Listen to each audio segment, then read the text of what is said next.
हमारे साथ market outlook पर बात करने के लिए आदित्य बिरला सन लाइफ एएमसी के सीईओ महेश पाटिल मौजूद हैं। महेश जी के पास फंड मैनेजमेंट में 30 साल से ज़्यादा का अनुभव है। उनसे समझते हैं कि अब बाज़ार पर क्या व्यू है उनका। Mahesh ji, good morning. एक बड़ी रैली की शुरुआत क्या आपको लग रहा है हो चुकी है? क्या हम अब एक अंडर परफॉर्मेंस के बाद तैयार हैं ऑल टाइम हाई की तरफ जाने के लिए, या ये अभी भी एक ऐसी रैली है जो एक होप रैली है और जिसके फेल होने के रिस्क रहेंगे? आपका view. Good morning. So market की अगर देखोगे लास्ट एक साल में मार्केट ऑलमोस्ट फ्लैट है। निफ्टी की अगर आप देखेंगे मूवमेंट तो लगभग फ्लैट है, और ये पूरे साल में कैलेंडर ईयर में निफ्टी इंडियन मार्केट ने बड़ी मात्रा से अंडर परफॉर्म किया ग्लोबल मार्केट्स को।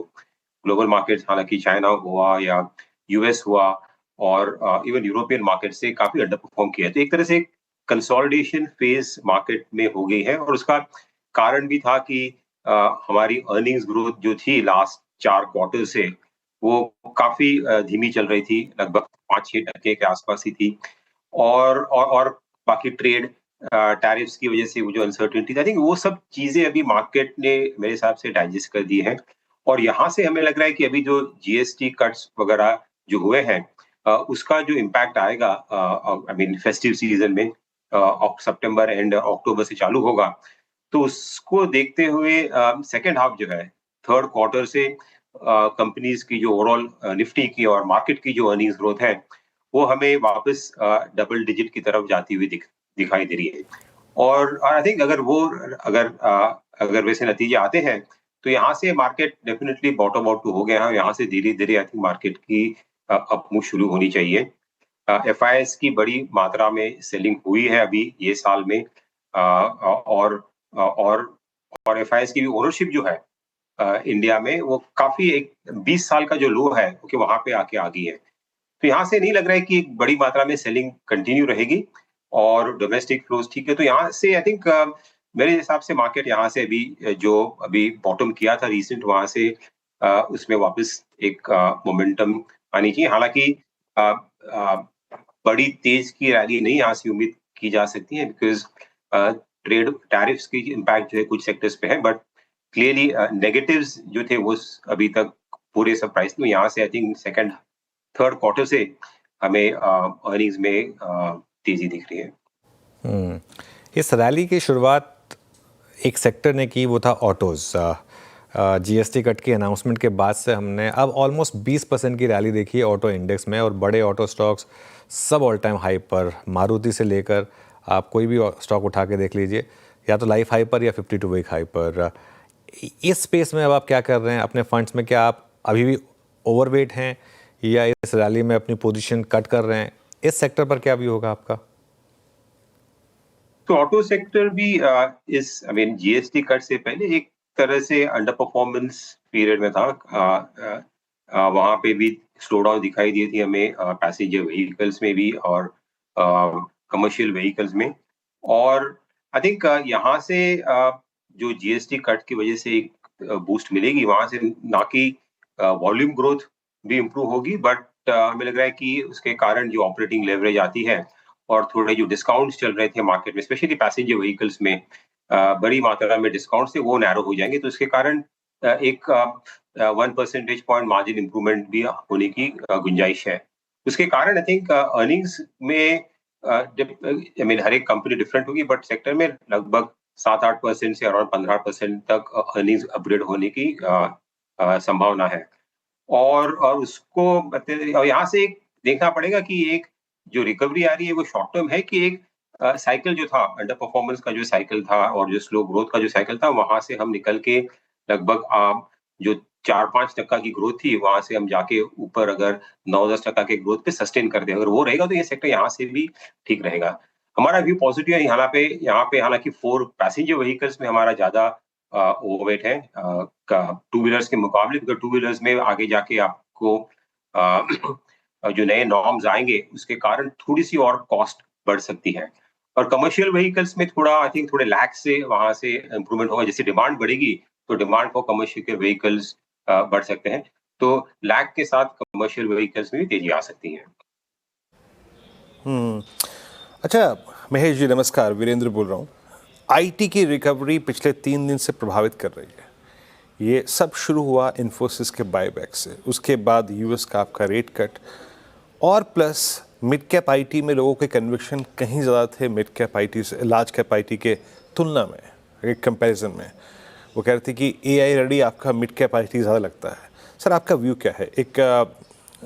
थोड़ा हम हमेशा अपने पोर्टफोलियो में कभी ना कभी एक रिस्क एलिमेंट इंक्लूड करते हैं, कैलकुलेटेड रिस्क लेते हैं। आईटी में आपका व्यू क्या है इस वक्त? क्या ये एक at least few percentage of your portfolio एक इस कॉन्ट्रा कॉल में जाना चाहिए कि नहीं जाना चाहिए इस वक्त?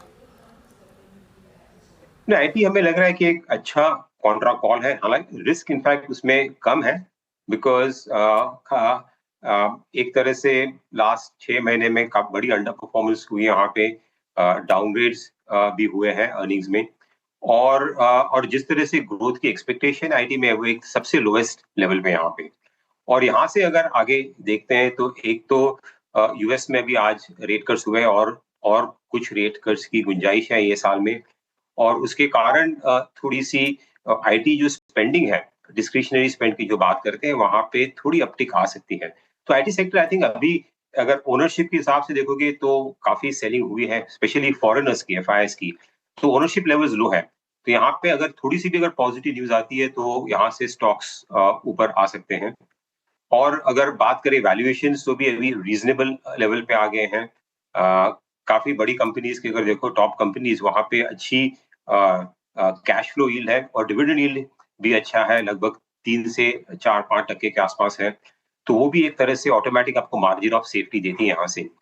और रुपी में भी गिरावट आई है अभी रिसेंटली, और उसका भी बेनिफिट मिल सकता है। तो हमें लग रहा है कि ये माहौल में ये एक ऐसा सेक्टर है जो एक डिफेंसिव है, यहाँ पे ऑलरेडी नेगेटिव प्राइस इन है, अंडर ओनरशिप है, और डिविडेंड यील्ड की वजह से यहाँ पे आपको मार्जिन ऑफ सेफ्टी है। तो ये एक अगर यूएस में थोड़ी भी अगर डिस्क्रिशनरी स्पेंड में अगर अपटिक आती है तो यहाँ पे कंपनीज को रीरेट होने की काफी संभावना है यहाँ से। तो डेफिनेटली ये सेक्टर देखना ओके। चाहिए आपको एक साल के व्यू से। ओके, अच्छा महेश जी, अभी बात हुई जीएसटी कट की। भाई, एफएमसीजी का आप इस्तेमाल तो किसी भी सूरत हाल में करेंगे, चाहे साबुन 50 रुपए का हो या 55 या 60 का। देन ऑटो की बात भी हो गई, लेकिन लग्जरी स्पेंड्स का आप अगले 6 महीने में, साल भर में क्या सेंस लेके चल रहे हैं? आपको एक जीएसटी कट मिला, आपको आपके टैक्स स्लैब्स में परिवर्तन हुआ, वहाँ पे आपको एक कट मिला, सब्सटेंशियल कट मिला। लग्जरी स्पेंड्स जो हमारी होती हैं, जो होटल्स को चीज़ करती हैं, एविएशन को चीज़ करती हैं, हालांकि प्राइसेस यहाँ भी कूल ऑफ नहीं हुए। मतलब Indian hotels at all time high, Indigo at all time high. Luxury space पर आपका व्यू क्या है इस वक्त? ये बास्केट इस प्राइस पे रीजनेबल है टू चेज, और टू आपका व्यू क्या है, अवॉइड करने का है? तो लग्जरी स्पेस में वैसे देखा तो इतना ज्यादा इम्पैक्ट आया नहीं था। जो कंज्यूमर में जो स्लो डाउन हुआ था लास्ट 1-2 साल में, लग्जरी स्पेस है, वेदर इट इज प्रीमियम जो भी है, वहां पे जो टॉप सेगमेंट जो है, जो कंज्यूमर है, टॉप एंड में कंज्यूमर है, वहां पे हमें कुछ मंदी दिखाई नहीं देती। वहां पे वो सेक्टर्स अच्छा कर रहा था, और आगे जाके भी ठीक रहेगा। तो वहां पे ज्यादा सरप्राइज की कुछ हमें गुंजाइश नहीं दिख रही है। जो स्टॉक्स है, काफी मात्रा में जो उनकी एक्सपेक्टेशंस है ग्रोथ की, वो पूरी फैक्टरिंग कर रही है। तो वहां पे अर्निंग, आई मीन पी री रेटिंग की गुंजाइश बहुत कम है। हालांकि आउटलुक वहां पे स्टेबल है। I mean so long term के हिसाब से वेदर होटल्स इंडस्ट्री हुई या एयरलाइंस इंडस्ट्री, वहां पे अभी भी आउटलुक अच्छा है, बट स्टॉक्स काफी हद तक वो प्राइसिंग कर रहे हैं। तो आपको बड़ी यहाँ से अपसाइड नहीं मिलेगी, बट एक सेक्टर ऐसा है जहाँ पे अभी भी आउटलुक अच्छा है और स्टेबल रहेगा। ऑलराइट, मीनवाइल एक बड़ी न्यूज़ आ रही है इंडियन होटल्स पर। न्यूयॉर्क टाइम्स के हवाले से खबर है, न्यूयॉर्क का पीरे होटल को एग्जिट करने की तैयारी हो रही है। 17,000 से 18,000 करोड़ की डील पॉसिबल है। 2005 में इनकी सब्सिडरी ने कंपनी ये होटल बाय किया था, सुल्तान ऑफ ब्रुनई, और कुछ सऊदी बिजनेसमैन शायद इसको $2 बिलियन की डील में बाय करें। तो ये एक इस समय बड़ी न्यूज़ यहाँ पर आ रही है।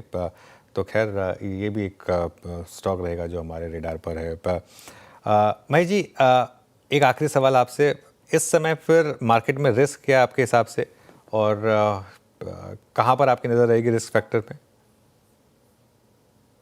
तो रिस्क की अगर बात करें यहाँ से, तो एक तो डेफिनेटली इकोनॉमी में जो स्लो डाउन जो चल रहा था, राइट, वो अभी भी एक फैक्टर है। हालांकि गवर्नमेंट ने एक स्टिमुलस दिया है कंजम्पशन साइड से, बट क्लियरली बाकी जो है इन्वेस्टमेंट साइकिल पिकअप होनी चाहिए यहाँ से, तो ही आगे जाके ये सस्टेन हो सकती है। बिकॉज जब तक जॉब क्रिएशन नहीं होगा, तब तक जो कंजम्पशन है वो भी कितनी हद तक सस्टेन कर पाएगा, हमें देखना पड़ेगा। तो यहाँ से जो डिमांड पिकअप है, वहां से अगर वापस इन्वेस्टमेंट साइकिल पिकअप होना चाहिए, प्राइवेट सेक्टर कैपेक्स ऊपर आना चाहिए सस्टेन करने के लिए।